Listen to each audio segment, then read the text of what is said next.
The numbers that I know are confirmed that we've talked about are sixth grade math scores and the 11% decrease in 1 year in proficiency. Has that been broken down within our district as far as school by school? Okay. Yes. And is there a marked shift in schools where they're sixth grade now in the middle schools versus sixth grade where they remained in the elementary schools? So I think we're still too early in the transition. Whenever you have the first year of your transition, last year sixth grade went to the middle school, you usually see a drop before you see a gain. And so I believe we just need a couple more years of data to see the impact of that. But I do believe we will have an impact of sixth grade moving to the middle schools. I don't know if Scott has anything more to add on that. That's correct. It does take a little while for the system to stabilize. I'd have to look at those specific schools and track the cohorts of students as they move through to make sure that, we have the same students that we were talking about in fifth grade. So we do lose some students as they matriculate to middle school. Those students can be disrepresentative of the district. Free and reduced lunch students usually stay. Full pay students can, in some instances, leave, as well as those students who are proficient or advanced. So we'd have to look at mortality analysis to see who passed on in our system to sixth grade, and then see, given the school that they landed at, kind of how they perform there relative to sixth graders in an elementary setting. 1 year of cohort data, I wouldn't feel comfortable necessarily suggesting that that was due to a configuration change, but if you see a stable pattern, 2 years, 3 years of similar trends in mortality and performance degradation, then that's certainly something to consider. Sure, there's definitely the question of correlation versus causation that needs, as you say, some time to bear out. But as of right now, is that what we're seeing? I mean, it sounds like from your answer that is what we're seeing, but it's just not. It's not a causal effect that's been determined right now. I would say that I can't support that that's what we're seeing at this point. It's a kind of a mixed bag relative to those schools' performance who accepted sixth graders. Okay. So kind of digging into deeper understandings of how the students performed will be the only real way to understand the system impact of the change to sixth grade. Okay, thanks. Mrs. Cassidy? So first of all, thanks for staying with us. I think everybody's getting a little tired. So thank you all, and thank you for your service. Being on this task force, I'm sure, takes more of your time, and we thank you for that. I've kind of two questions. Hopefully they're easy. Your Principle 3, Objective 2 talks a little bit about your professional development for teachers and principals and staff. Can you talk a little bit more about what that all entails? I just kind of feel that math is one of those subjects that it's critical to have good teachers that can, and I kind of think back to when I had a math teacher, and I remember this distinctly in high school. He was brilliant, just absolutely smart. You could just tell, math was, he was in the right spot, but he couldn't teach it. He just could not teach the math. And so I just kind of wonder how you will make sure that you have teachers that are effective and can actually teach the curriculum to get us where we need to be. So you are exactly right that the professional development, or what we call professional learning, is the key lever to supporting our teachers in learning, but also implementing and also assessing the results of their students. And so one of the things that we are doing is what I call reculturizing professional learning, is providing a lot of variety of professional learning. If you were to take a look at it, they'd call it different learning designs based off of the characteristics that are needed. And so, for example, in the past, the professional learning that was provided was, here's a PowerPoint presentation, principals go back and they deliver it to their staff, and then staff is supposed to plan it, then there's some coaching, and then there's reviewing student work, which those steps in itself are fine, but they were very limited in strategy. And so we're going to have to really open the door to allow a lot of different strategies to happen at each of those different stages, of which we call, the first one is an awareness stage, which lets the teacher know this exists. They may have heard about it, they may have not heard about it. And then going to the next stage of skill development, which you will provide a variety of learning designs and professional learning to help the teacher develop the skill.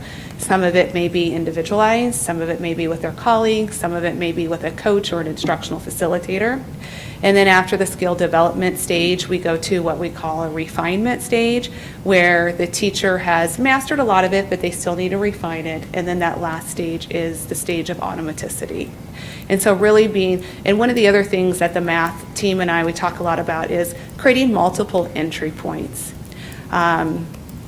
We've utilized our principals, and our principals have been wonderful in taking professional development back, but we also utilize the EILN team, which is the elementary instructional leadership team, as well as the SILN team, the secondary instructional leadership team, which includes instructional facilitators, coaches, math coaches, SSLs, and department heads, and all of the different people with instruction.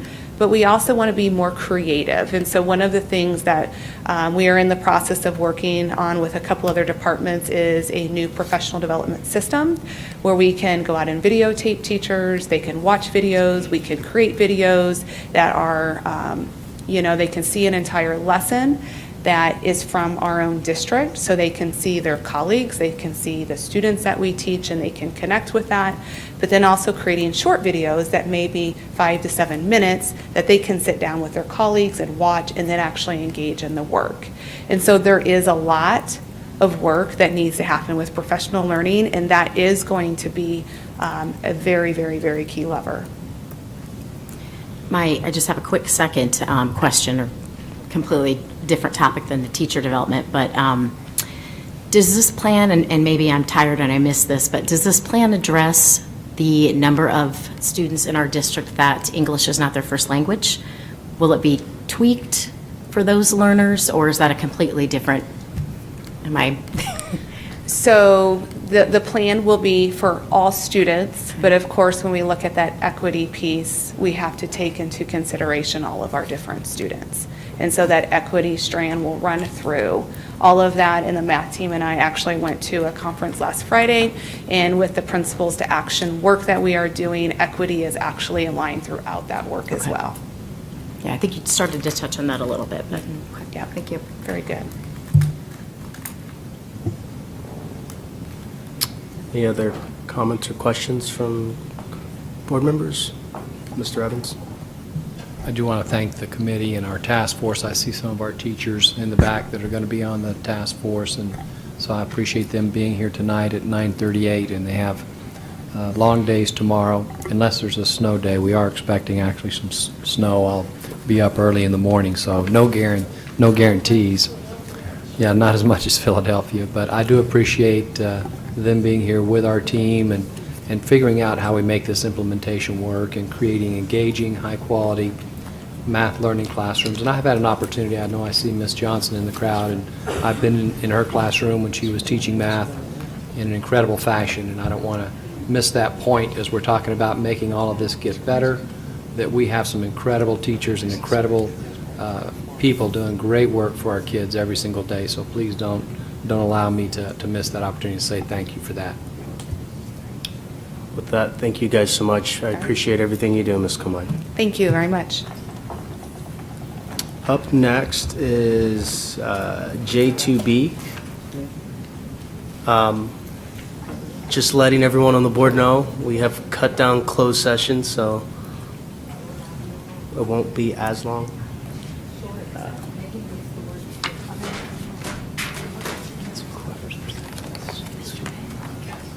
And I apologize again, Ms. Utterback, for having you guys wait till 9:40 to present. That's okay, you're here too, right? Yeah, I haven't got up from my seat either. That's right. Well, good evening, President Snow, Vice President Merica, board members, and Superintendent Evans. It is an honor and privilege to be here tonight to discuss with you what is a very important topic. My philosophy has always been, before you can get to rigor and instruction, you have to meet Maslow's needs of students. And earlier tonight, at the beginning of the meeting, you mentioned an issue about guns in schools and those types of things. And so I applaud you for the decision that you made. When we look at attendance and chronic absenteeism, I like to look at a multitude of data. When we focus on our poverty rate, We know that at 74%, many of our families are living and struggling in poverty, and poverty brings upon a lot of adversity. Over the past 7 months, serving in the Community Schools and Family Engagement Department, I have seen things and had the opportunity to speak with parents and help them navigate struggles from social and emotional issues outside that are leading to their kids not coming into the walls of the school. And so when Chief Comine talked about the direct correlation between high and chronic absenteeism and low test scores, we know that there's many things that contribute to that. And so without further ado, I'd like to introduce Mr. Casey Hughes to talk about overall chronic absenteeism and attendance, and then you'll hear from myself and our new attendance administrator, Cami Pacoda. And we also have a student support liaison that came here tonight, Mr. Troy Caldwell, to talk about the great work that he's been doing to help move us in a better direction. Mr. Hughes. Thank you. Before we get into some of the data, I just wanted to go over a few definitions. I'll try to be quick with it, just so everybody's on the same page. When we talk about absences, we're talking about any accumulation of absence. So beginning of the day, end of the day, middle of the day, or the entire school day. Chronic absenteeism is generally defined as a student missing 10% or more of their school year. So in OPS, we have about 170 plus days in the district. So that amounts to about 17 or 18 days for a student missing 10% of their time. Tardy is a code that we use in Infinite Campus to mark when a student arrive late to class at the secondary level. Students are not tardy to school, although that might be a term that gets used. Students are absent for the first period or absent for the time before they arrive at school, and they're tardy to period. So tardies don't count against students in terms of an absence. They're simply a count of the number of times a student would have been late to a period or a class. Truant is also kind of interchangeable, sometimes used with absences, but in this case, truant is a code specifically designed to suggest that the family nor the school know where the student's at, or the student's refusing to attend school or class. So it's a code inside of Infinite Campus. And then absence rate, simply the percentage of days that a student has missed based on the total time that they were enrolled in the school year. The next few slides are going to be some data for both 16, 17, as well as a couple years prior to that. When we look at that information, just so you're all aware, it's kindergarten through 12th grade students, so it doesn't include PK. We've also excluded some calendars that are kind of abnormal, Accelerate, independent studies, interim contracted locations, things like that. Additionally, it is accumulation of all absence time, but it only includes absences that are happen outside of school. So activity absences, student success center absences inside of school are not counted. When we look at the absence code, there are a couple trends to look at. First and foremost, we see the increase of the unverified code or unverified absences happening across the last 4 years. At this point in 2016-17, you're looking at about 35% of all absences are being marked as unverified or are unverified. Two changes to also note. Between 14-15 and 15-16, there were policy changes in attendance. The first one is the addition of 5 absence codes, and that includes bereavement, court and legal appearance, military leave, post-secondary visit, and religious holiday observance, and all of those are excused absences. You'll notice they make up less than 2% of all absences, but you'll notice that they weren't present in 2013-14 and 14-15. Additionally, in that same year, we moved illness from an unexcused absence to an excused absence. And you'll notice that that takes up about 22% of all absences. So in 2016-17, you have about 40% of absences that are being marked as excused, and that includes the suspension absences, medical, illness, as well as those 5 new absence codes. And the other 60% of absences are made up of the 3 additional codes noted there. When we look at this same information across grade level, not only is the use of the unverified code increasing as the years have gone on, so from 13-14 to 16-17, but the use of that code or that code as a proportion of all absences increases as you go from elementary school to middle school to high school. Now, one of the big reasons this probably is happening is the way that attendance is taken at the secondary level. When a teacher takes a period attendance for a student, they end up marking for that period the student was absent. They're not marking why the student was absent, simply they did not come to that period. If that code has not gone back and changed to one of those absent codes, it comes across as unverified.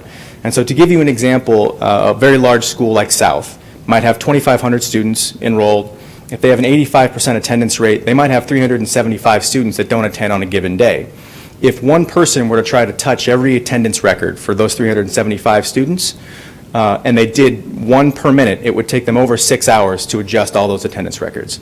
So if you talk about period attendance absences, all of those can add up rather quickly to amount to those unverified absences that we see. So that's why you see a pretty large proportion at the secondary level.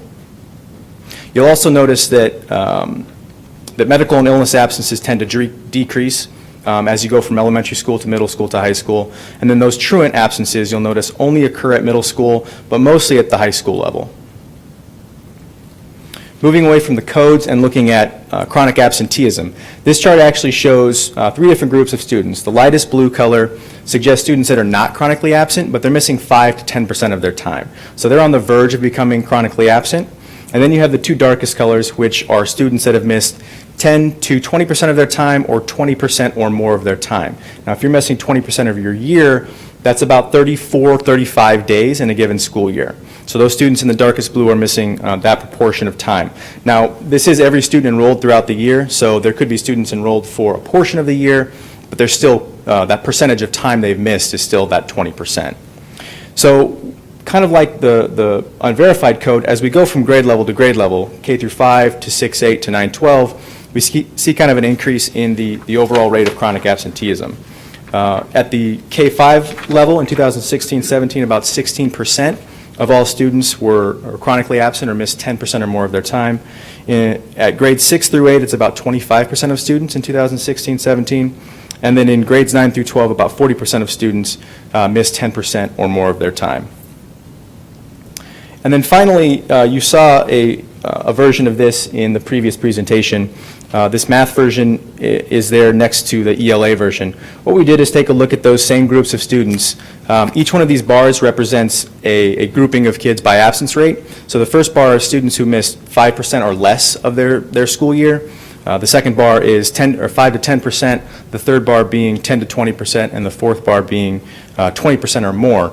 Within that, those 2 blue groupings are students that are proficient on NISA. So you can see as absent rate increases, the ability for students to be proficient on NISA actually decreases. So you go from students that are missing less than 5% of their time, about 61% proficient on math, to students that are missing 20% or more of their time, to about 11.4% proficient. And you see the same trend with ELA. This is just to suggest that absenteeism and attendance does really matter, and that when we look at it just based on the state test scores, you see a pretty dramatic decrease in those students that are missing time and their ability to be proficient on those test scores. So with that, I'll turn it over to Lisa. Well, since the start of this school year, we made it a priority in our office through the support of Human Resources to repurpose FTE and create one individual in our office, Mrs. Cami Pacoda, that really was going to be intentional and strategic throughout the year, working closely with the research department as well as IMS that you'll hear about in a few minutes, and most importantly, our school support liaisons and attendance teams at the school level to really look at data and make an informed decision. And the bottom line is what becomes our priority gets done. And I can assure you that we have been very focused this year on learning more about the attendance initiatives in the district and figuring out what we can do to ensure that our school attendance teams that we're going to kick off here at the 18-19 year are really moving the needle. And as you can tell from just really common sense, if kids are present in school, they're more susceptible to be engaged, they're going to have increased student outcomes, and we're going to see that on our test scores. Obviously, when it comes to kids wanting to come to school, it's really about building and sustaining positive relationships with individuals at the school. But Cami Pacoda, I'll tell you, has hit the ground sprinting, and she's learned the attendance policy. She's really spent a lot of time with research and myself looking at district attendance initiatives as well as data best practices, and really meeting with different schools to figure out what's working well and what's not. And then also attending MOAC meetings around the city to determine what are some best practices that are going to be rolled out citywide and what are other districts doing. I can tell you one of the most important things we've done is this year in school support and Supervision, Community Schools and Family Engagement, we've been able to train our school support liaisons 2 to 3 hours every month on looking at attendance data, having conversations, and making informed decisions about what are you doing? Because it boils down to looking at data and saying, what is going on in this particular child's life? And how can we, A, work with the child, but most importantly, take it a step further and go work with the family and remove barriers? And I can give you an example of that. I was out at Lothrop Elementary School about 2 months ago, and the school support liaison was just coming back from a school visit. There was a primary student that had been missing an extensive amount of school, and Dan Chips and another individual in the building made a home visit, and they found out that the child did not have an alarm clock.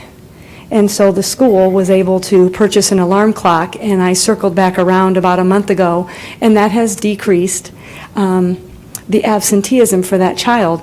And as we've worked in community schools and family engagement, there are parents every day coming in and asking, we need your help. And there's social emotional issues, there's mental health issues, there's barriers with transportation because parents have maybe assigned to this school and then the car breaks down. And so I just really want to focus on next year, we know that every school will have a mandatory attendance team. That has not been a practice in the past few years. And so as we've been working with principals, school support liaisons, and building designees, stating that this has to be a building priority. You'll see here in a few minutes the attendance dashboard. This is real-time data, just like MTSSB, just like coaching data. And then having weekly meetings and talking about what's going on, why hasn't this child come to school, what do we know, what do we need to know, and what supports can be put in place. And it really boils down to working with the family and identifying what those barriers are.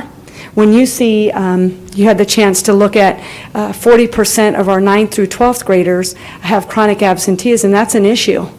And we know that kids that are not in school are more susceptible. When I work with the juvenile justice system, those are our young people that are out on the streets getting themselves into trouble and going further down that path of destruction.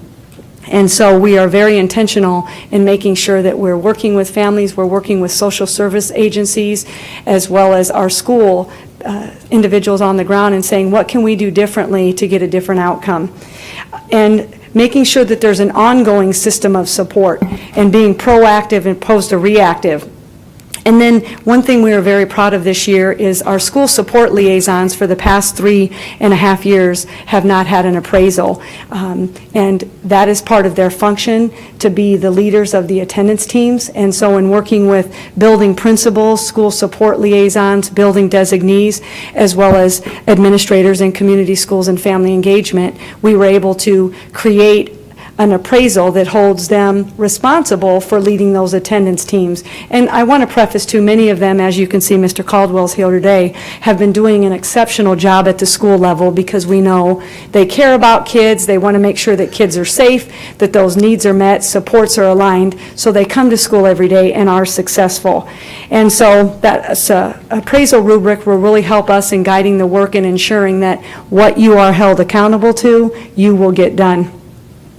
At this time, I'd like to turn it over to Cami Pacoda to really talk about the work that she's been doing. And I cannot say enough about her leadership in this area. She's a team of one when it comes to district attendance initiatives, and the things that she's been able to do with meeting with secretaries, because our secretaries have been asking, well, what is the consistent policy? I've been doing it this way, and then another secretary will say this way. And so we've been able to team up with SIS, and now next year we are actually going to be a co-facilitator in leading those meetings to ensure that everybody has the same message, everybody's recording attendance the same way, and everybody is working to decrease chronic absenteeism. And I want to say one more thing about Cami is when she comes to the slide about the attendance dashboard, the work that she has done with the support of IMS and research and all the building level people to give feedback, this is going to be a powerful tool that every administrator can have at their fingertips to look at data, just like we do behavior and also our coaching. So Cami. Thank you. Good evening. As Lisa shared, I've had the opportunity to visit 28 of our schools, and I look forward to visiting the rest of those buildings. And in doing so, I really wanted to be strategic in working with the SSLs and seeing what they are doing in the buildings and how we can be of support here from the district office. And one of those individuals I had the opportunity to work with was Troy Caldwell. Troy is the SSL at both Mars and Norris, and many of you know Mars and Norris are two very large middle schools here in our district, and the expectation for him to cover attendance for all of those students within those buildings. Our attendance is driven by attendance letters and forms, which is our application that talks about unexcused absences. And we have specific milestones that students can reach regarding if they're absent, truant, or unverified. And so once a student reaches that 5-day unverified or unexcused attendance mark, which as of today, we had 18,380 students who did meet that mark, which means 18,380 letters or phone calls or meetings took place with our SSLs to try to address what was going on. The same can be said with our 10-day. Right now, we're at 8,240. So the attendance team is led by an individual such as Troy Caldwell, and it also is made up of the administrators. We will ask the social workers, the counselors, the nurses, the attendance secretary, and anyone else who might have a relationship with that student to participate. So if a student has an IEP, the IEP holder through special education, and just maybe someone in the building who has a relationship with them, encouraging them to come to school every day. And those meetings are intentional because first and foremost, we want to have a conversation with the parent and the student and ask the parent, do you know your student is missing school? Sometimes our parents don't know our students are not in school. We then want to have that conversation with the parent, do you know what the attendance policy is for the Omaha Public Schools? Often we'll be visiting with our parents and they will not realize that if a student misses 10 minutes every morning or is picked up early 10 minutes every day, and those minutes continue to add up, for example, at the elementary level, 405 minutes equal a school day. And those minutes can add up and eventually add to 5 days of unexcused absences, and so we want to make sure that they understand what our policy is. We also want to have that conversation with the student to find out maybe why they're not at school. It could be something they're not able to wake up. It could be a situation going on within the building, something that they're not comfortable with. And so the attendance team is able to take one person, put them in charge of the 5-day, and have that conversation. And then as a team, they come back together if the student would then reach the 10-day and look at it as a team and say, okay, what barriers are in place? What did the parent share with us? What did the student share with us? And what can we do to remove that barrier and align some resources? Because we do have a lot of great resources within our school buildings. And we need to make sure in having these conversations with the students, with the staff, and with the parents that we can take those resources and wrap them around our students. And so I just want to take a moment to have Troy come on up, if you would, Troy. And Troy, he ran a beautiful meeting at Mars. I'm going to let him explain it, but I was extremely impressed with how well he knew his students and how well that team knew the students at the school who were struggling with attendance. Good evening, Board. My name is Troy Caldwell, and they pretty much said everything. I don't know what else I can really say, other than I appreciate the fact that you've been able to allow us to have some of the tools that, I guess, as they mentioned, the best way to be able to handle 2 big buildings, or even 1, or even 3, is to be able to have some tools at your disposal. One of the most exciting tools that I've enjoyed is the SharePoint. And as Cammie alluded to, there's the opportunity to be able to utilize Excel. So we use what's called ALF, which is the attendance letter form, and all of those letters that are produced allow an actual database. And from that database, you can export and then be able to create a spreadsheet. From that spreadsheet, since it's on SharePoint, we're able to, everybody, I would say, I'm sorry. In the back of your yellow envelope is a copy of what Troy uses at his attendance Okay. meeting. Sorry for interrupting. All right, okay. So fast forwarding, the idea is to be able to have some sort of a visual. And at these meetings, that's exactly what I try to produce. I know that time is of the essence, so within that 1 hour, I'll just use Mars, for example. They have 4 grade levels. So within that 1 hour, we have to be able to streamline and to be intentional on exactly what needs to happen. So we triage all of those milestones. And within 15, 20 minutes, everyone is fully aware of exactly who they need to focus on. And then as the weeks progress, or as the days progress, everyone's able to input either in the student contact log or on that Excel spreadsheet, they're able to make notes exactly what happened, what didn't work, and we strategize. And each Friday, we come together. Some schools meet once a month, some every 2 weeks, but I like to meet them every week because things are changing, as you guys know. To kind of piggyback on what I like about data visualizations, if you will, I give those kids that actual data. OPS has what's called an exact daily attendance detail report, and I give that to the kids. I think if they have something tangible in their hands, they're able to actually see where they're at with this wonderful new system that's coming on board. I've had a chance to pilot that.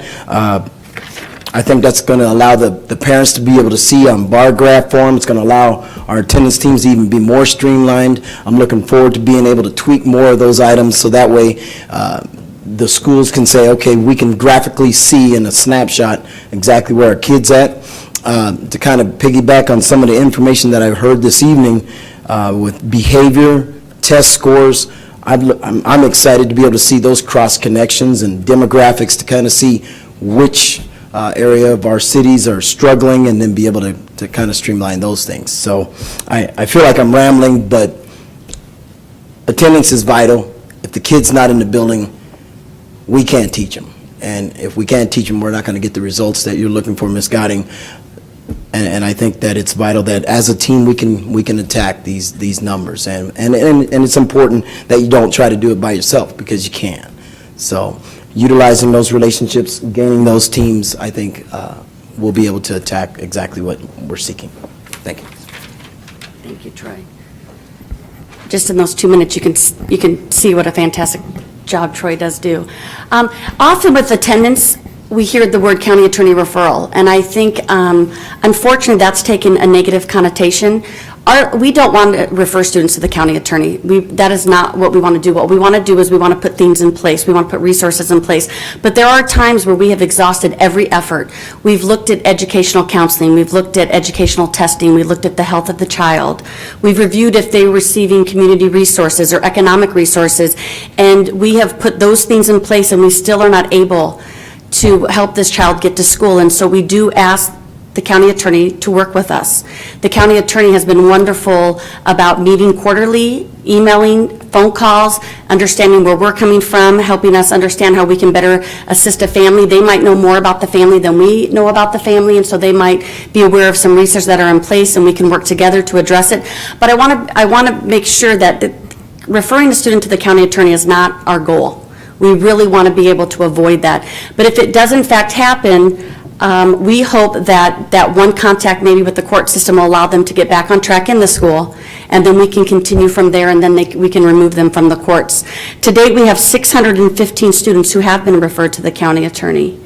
And we're hoping to see that number go down as we continue to put our attendance teams in place and continue to provide the resources that our families need.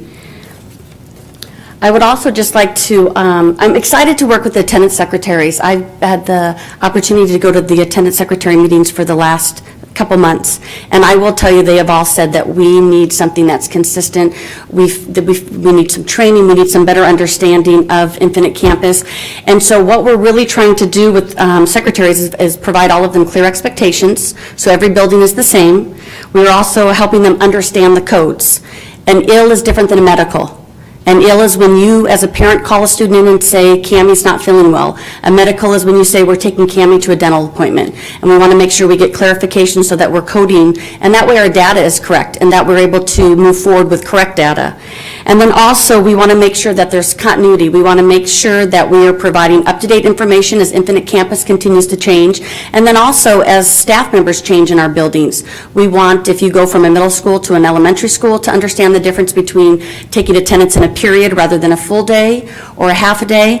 And then also, just a constant support so that they feel like they have all of the information at their fingertips on a daily basis.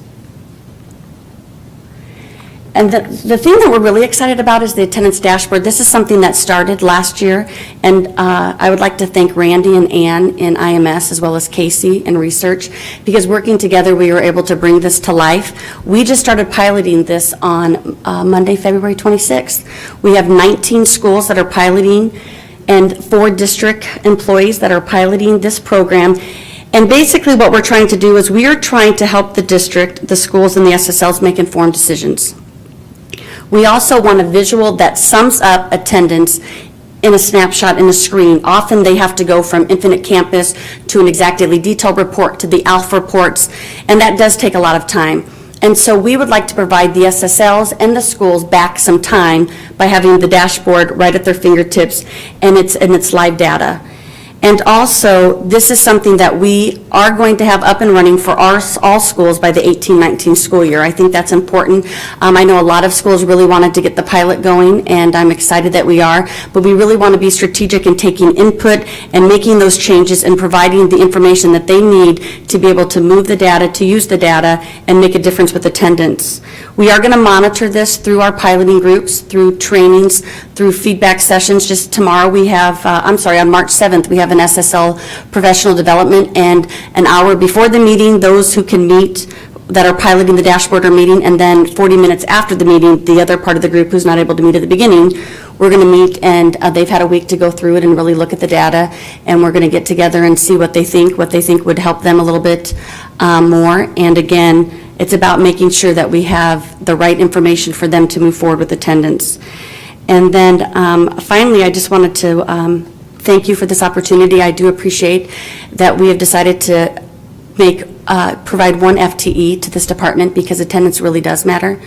And I hope that based on what has been shared from CIS and from Lisa and just listening from Troy, that you will continue to support that and give us some time so that we can absolutely make a difference with our students every day. All right, well, in closing, I just want to focus and recap on where we're moving towards. We know that this year has been a year where we've really been looking at all the pieces to the puzzle and determining where have we fallen short, where do we need to beef up, and how do we make it a system of support for all kids, because we know our mission is every student, every day prepared for success.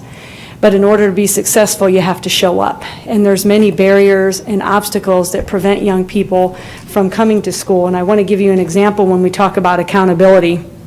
I was out at a school last week following up with the leadership team, and I had a conversation with the school support liaison, and she said to me, "You're probably going to be getting a parent referral because I've reached out to this parent several times, I've done some home visits, and the parent has said to me that I'm harassing her." And I said, well, tell me more about that. And basically, the school support liaison, through attendance data, has been trying to meet with the family and remove those barriers, and the family doesn't want the school in their business.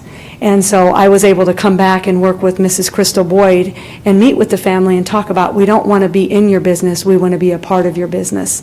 And we want your child who's missed 48 days of school, who is functioning extremely below grade level and will not meet the bar on a state test, probably moving forward unless things change.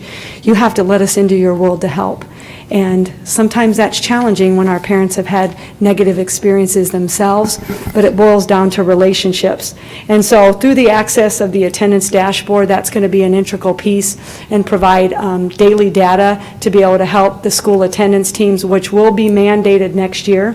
The school attendance teams at the beginning of the year, when Community Schools and Family Engagement hosts the due process workshop, we are also going to have mandatory training for the attendance teams, which would obviously include the principal, school support liaison, building designee, your counselor, your social worker, and anyone else that the principal would feel deemed necessary to help move that work around attendance. And then we will also, we met with Dr. Terry Norris, and our office will be collaborating with her office every month to meet and ensure that our attendance secretaries are on point and make certain that there's consistency in the recording of attendance. And then just really pushing our district initiative that attendance matters, and in order to decrease chronic absenteeism, we have to ensure that we remove those barriers for our young people. The school support liaison appraisal will be very integral, because that will help the school support liaison say to their principals, it's a twofold, like Mr. Caldwell stated. When you are a school support liaison serving 2 high-needs buildings, it's pretty much a full-time job doing the attendance portion. And being able to, I'm working with the other executive directors, our team is looking at how can we look at our school support liaison current assignments and ensure that when we assign them, that we put them in, we set them up for success so they can really move the needle in the schools that they serve. And then ongoing progress monitoring, making sure that that attendance dashboard is being utilized at your weekly attendance team meetings, and then that accountability piece, that we mean what we say and we say what we mean, and we're holding one another accountable on those attendance teams to ensure that our young people want to come to school and they have that connectedness, because that's a lot of the issues that we face, is those barriers that our kids see inside the walls of the school, or the challenges that they're happening. It makes it very uncomfortable, or it's not a priority. And in order to increase our test scores and ensure that every student is prepared for success, it happens in the classroom, in the walls of the school. And it boils down to building relationships and aligning resources. And if we can do that, which we know we will, we're really excited about where we're going and what we've been doing this year, and hearing all the great things that have been happening, honestly, in isolation around the district because of our committed teachers and principals to get that all aligned. So it's a system of support to ultimately decrease chronic absenteeism. Are there any questions or comments? Thank you for that presentation and everybody staying till the end. Mr. Smith? I just wanted to offer, because I didn't see it here, how flexible would you guys be with working with transportation? I've had several truancy reduction programs in a past life, and I know that being able to get kids to buses, bus stops, bus passes makes a big difference. Yes. We have been very flexible within the student assignment plan. The board voted on the student assignment plan, and we do work with families. There were families at the time of the semester that requested a change of placement. We've provided bus passes, and we've helped families. We cannot necessarily create stops out of the student assignment plan, because if you do it for one, you're doing it for others, but we've been very flexible in working with families and looking at the student assignment plan and saying, what is the barrier? If it's transportation, these are your options. And that's been very successful for us as well, when they reach out to us. So we appreciate if you hear something, send them our way, and we've been able to work collaboratively with Mr. Salas and help remove those barriers. Ms. Merica? Thank you. You're welcome. I think my question is, what information and how are we communicating out to our parents and community?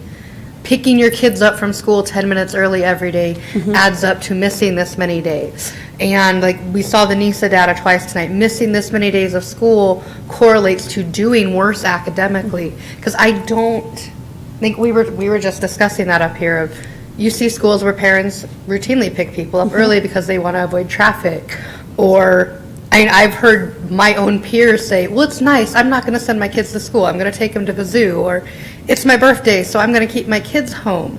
And you're like, but when you do that over and over again over the course of the year, you're missing this number of days, and you're not getting that instructional time. So how are we communicating that out to parents? Well, to be quite honest, there's a variety of communication strategies in the newsletter. A lot of that communication went out when we increased the instructional day.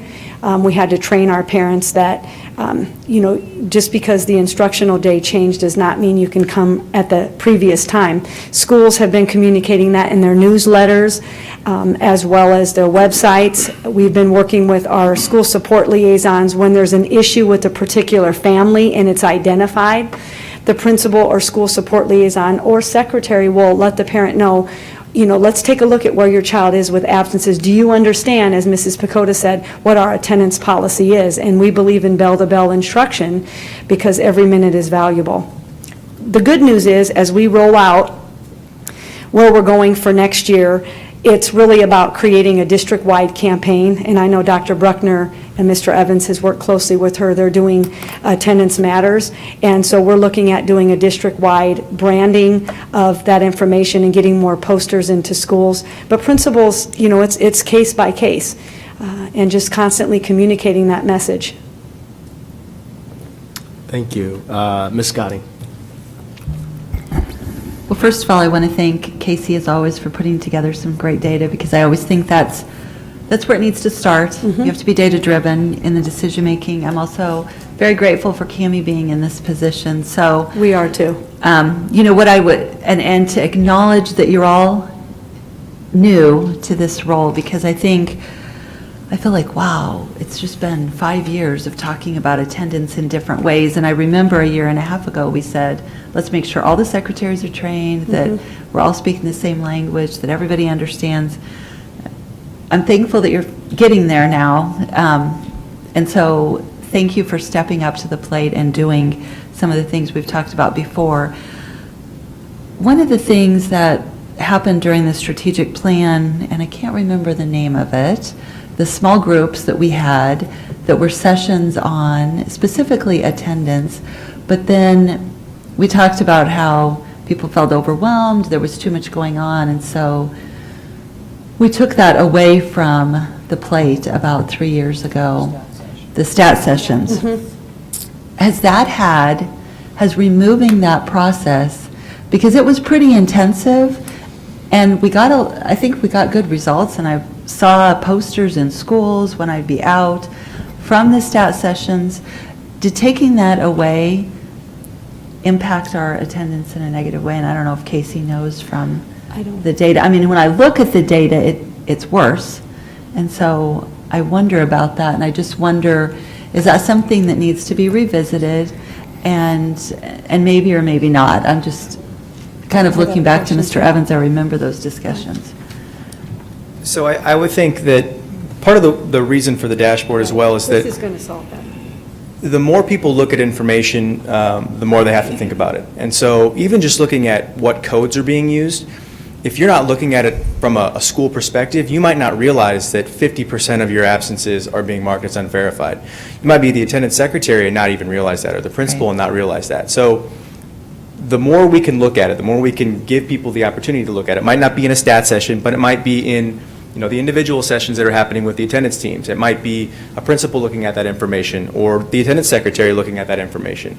Then I think they start thinking about it in a different way. So I think the same concept for those stat sessions can be had at the school level with information like this. And that was, part of the issue with those stat sessions is the amount of data that had to be put together on a weekly, bi-weekly basis was very overwhelming.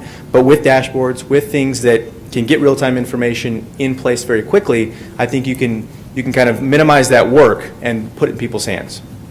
No, that's great. The important part is that somebody's looking at it and doing something with it. Because we can be information gatherers, but if we don't do anything with it. And so I agree. I think that's really important. One of the other things that I know Ms. Williams and I used to always talk about, because we had high schoolers, was when you get that call that comes to you that says, hey, your child is gone today, and I don't know if Rob Dixon can answer this question, but is there any way, because I'm not going to call, as long as I know my child isn't going to be gone for more than 10 days, it's going to be unverified at my house because I just forget that, oh yeah, I was supposed to call today and say we were on a college visit or whatever happened. Is there any way to do through phone, press 1 if your child is sick, press 2, to help reduce some of those unverified so that we can, I think when you're at the elementary level, you definitely talk to your school secretary, but half the time you can't get through to the attendance person, you leave a message or you think, it just wasn't worth it, I'm not going to bother with that. So that's what, at the secondary level, I just wonder if there's a way we can help nail that down. I can answer that, at least for School Messenger right now. That robocall, if you were to enter an option back, that wouldn't flow back into Infinite Campus. Somebody would have to look at that at the school building level inside of School Messenger. But, I mean, it's something we're looking at doing in the future, a full communications-based system that would have website and everything else in it. So that's something that we could define as a requirement. So I just think it's unfortunate that the unverified has gone up so much because we don't really know. When I look at the high school numbers and I see that 40% of our kids, I mean, that's pretty scary, actually, to think that kids are missing that much time. And then you think, well, no wonder, our test scores fall out where they do, especially if you're missing critical components of that. So I don't know if there's any way. And I guess as a board, gosh, we've made, and the state has made changes to the attendance, and, we had all of these mandates, and then the legislature changed it, and we changed a lot of ours over the last 5 years. Are there things, if you see things that we should be doing as a board to help with policy, would you please bring that back to us? Because I think we went from once, we were over here, and then we swung over here, and we've done things kind of in between, but if there's things that we need to do, Yes. and I'm sure Mr. Ray probably has a lot of ideas, because we were swinging way to the other side. And Mr. Ray has been a wealth of knowledge for me personally in my new role, as well as just providing guidance from years past. And we do have some suggestions, but we didn't want to just haphazardly. We're really looking at data and making informed decisions, because a wise superintendent told me one time, feedback is the breakfast of champions. And so we are constantly, on a serious note, gathering feedback and making sure that when we do make a recommendation, it's the right recommendation. And, I can tell you an example when we give excused versus medical. This particular situation that we worked on, the parent had said, well, my daughter's been sick 48 days. Well, to me, it's really important that we have leverage to say, could you provide? We can suggest it, but we cannot. So as we continue to work with our stakeholders, we'll bring some suggestions back, but we just needed to go through 6-7 months of really finding out what's been working, what's not, and getting key input from those that can help us make those informed decisions to bring those recommendations to you. No, that's great. I appreciate that. Thanks. Mr. Perlman? Hi. Hi. Thanks. Is there at a certain level that, because it says may do certain things, but is there a certain policy or procedure that at a certain number of unexcused absences, a particular action will take place? Yes, Cammie can talk specifically about when they're referred. Are you talking about the 5 and 10-day letters? And then 20, 30, 50, right? Yes. Go ahead. Currently, it states that a student with 20 unexcused absences may be referred. And with the may be referred, part of the county attorney referral includes a state statute, CAPE, a collaborative attendance improvement plan. And so in order to move forward with the may of submitting the county attorney referral, we have to ensure that we have taken the steps in the CAPE to meet state statute. For example, did we look into see that the health of a child is a barrier? And we have to provide that information to the county attorney. Are we offering educational counseling? Did we look at, maybe there was an issue in the classroom, so we switched the classroom. Maybe there was an issue with the scheduling, so we looked at switching scheduling. We need to provide that information. We also have to provide is educational testing taking place, for example, testing for special education. We also have, are we providing community resources to the family? Did we offer SAFE? Did we offer Region 6? Did we look at goals? Did we look at Boys Town? Did we look at community counseling? And so the CAR may be submitted, but we have to make sure that we hit all 6 of those areas. And if we do not show that we have made effort, then that county attorney referral comes back to us because it shows that we are not meeting state statute.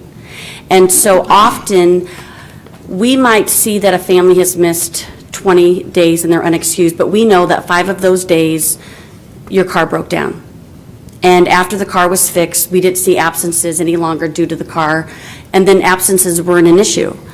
And so we don't refer those students, or we know that there was a death in the family, and although they used bereavement, the students continued to miss days here and there because of the situation and trying to deal with that. We know that's a trauma, and often when we don't deal with the trauma, it continues for life, most of their life and on. And so we want to try to deal with that issue as they come. So we don't just refer because it says we can. We refer based on knowing that we've taken every step possible to meet the statute and try to provide resources to the family. The bigger concern is when a student has missed 30 days because a family has called them in ill, and then they've missed 20 unexcused, and really we're talking about a student who's now missed 50 days. And so those are the students that we're really trying to see how if we aren't able to provide the resources, how the county attorney might help us to help the family understand the need to be in school.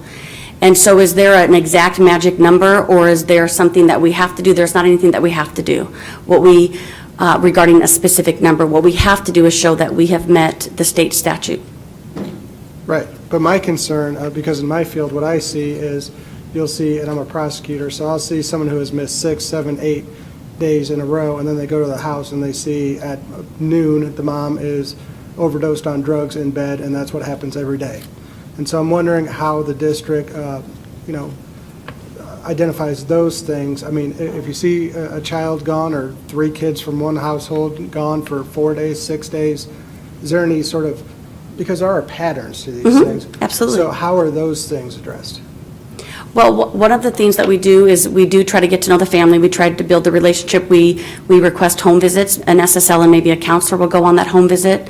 If they go into the home and they see things that are concerning, we are mandatory reporters. We'll make a phone call to CPS. We often will also contact the truancy officers. We'll say that we've done X, Y, and Z, and now we feel like we need some extra support, whether it's the SRO or the truancy officers that are provided to us. And so we do look at those patterns, and we do try to find out how we can better help those families. In addition, we look at last year. Let's say that's a family that we've already referred to the county attorney. We know that there's some issues going on. It's as easy as an email or picking up the phone to that county attorney, or we also might look at Department of Health and Human Services. They might have a caseworker. And so we try to look at everything that we've had documented over the years and continue to document and make sure that we're putting the right information into the right hands. Okay, so you don't necessarily wait till you get to 15 or 20. Is that accurate? We don't necessarily always wait till we get to 15 or 20. We have the capability of reaching out, especially if we see a pattern or if we know something has gone on in the past. Okay, great, thanks. Okay. And I will say, to just spotlight Mrs. Pacoda, that as of last Friday, she has personally reviewed 615 documents. And those were the ones that she reviewed that went on to the county attorney. That's not including the hundreds that she went through every day and sent back to the school that says you need to make sure you've done A, Y, A, B, C, D, E to ensure. And, to answer your question, you're right. I mean, why wait till 20 days? If we know that there's an issue, we need to get in there and put wraparound supports. And that's what the mandatory attendance teams will do, and this dashboard will provide that data. When we know better, we do better. And you have to get to know your families, and you have to be aware of what's going on and get in their business, as that parent said, and work with the agencies that we have, whether it's the social worker at the school, the guardian ad litem, and ensure that we're providing supports because our kids need it and they deserve it.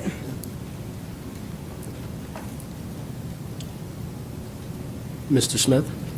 Are you creating caseloads prior to the school year starting instead of waiting for those absences? Since we looked at, like you said, those tendencies, and so we were able to identify kids. If you missed 20 days last year, you're probably going to miss 20 days this year. So let's start the August 1 and getting you those resources that you need. So that caseload already identified? Well, that will happen in August of this year, coming year. We've already, this was a year we were both new to our role, not making excuses, but figuring out what worked in the past, what worked last year, what didn't, what we can do to create a system of support. And I can tell you that what's going to happen, and it's been happening, like Mr. Caldwell shared with you, but what will happen in August is every attendance team will have access to kids that are in their school that had chronic absenteeism. They will look at what can we do. Can we do a home visit at the start of the school year? Can we hold a meeting and set the child up for success? And then progress monitoring every week, so you're not waiting. And then even taking it a step further, when you look at our high school kids, I've been working with Cami on triangulation of data. When you're looking at your high school kids that have chronic absenteeism, and you know that there's a Head Start or a pre-K student or a kindergartner, letting the other school know that, hey, there's a pattern here in the family. Do everything you can to make sure that these young people they want to come to school, and you build a relationship with their family. And we've also took it even a step further in working with early childhood education. There's not really an early childhood education mandate for attendance, but we believe that if your child is enrolled in pre-K or Head Start and they're not coming, what are you doing? And they are doing a good job in meeting with the family through their family support workers. But what about the kids that are on the waiting list? We need to make sure that our kids are in school every day, and we're being proactive in preventing those achievement gaps, opposed to letting them grow and saying, what are we going to do? And I can assure you, Mrs. Gotting, that this is our priority. We have hit the ground running. We know exactly what we need to do, and we have the right people in place and the right accountability systems to ensure that we have the data in front of us. to make those informed decisions, to work with those families to show a decrease.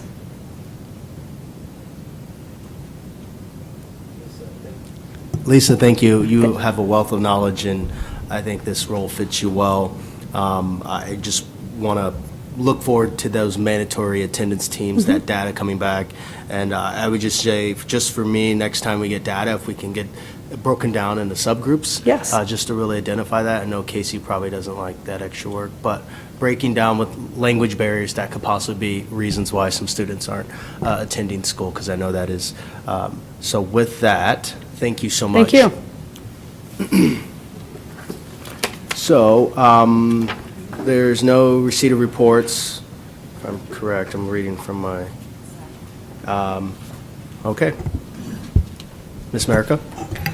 I move that the Board of Education go into closed session for the protection of the public interest and for the prevention of needless injury to the reputation of individuals to discuss with the superintendent, secretary to the board, Connie Kanoki, Charles Wakefield, and legal counsel, negotiations, legal advice, and pending litigation. We have a motion by Ms. Merica. Is there a second? Second. Second by Dr. Holman. This will be less than 10 minutes in closed session. Roll call, Mr. Ray. Pearlman. Aye. Ryan. Aye. Scanlon. Aye. Smith. Aye. Snow. Aye. Cassidy. Aye. Godding. Aye. Holman. Aye. America. Aye. 9 aye. Let me remind the board that the purpose of a closed session is for the protection of the public interest and for the prevention of needless injury to the reputation of individuals, to discuss with the superintendent, secretary to the board, Connie Kanoki, Charles Wakefield, and legal counsel, negotiations, pending litigation, and legal advice. Let the record reflect that the board went into closed session at 10:32.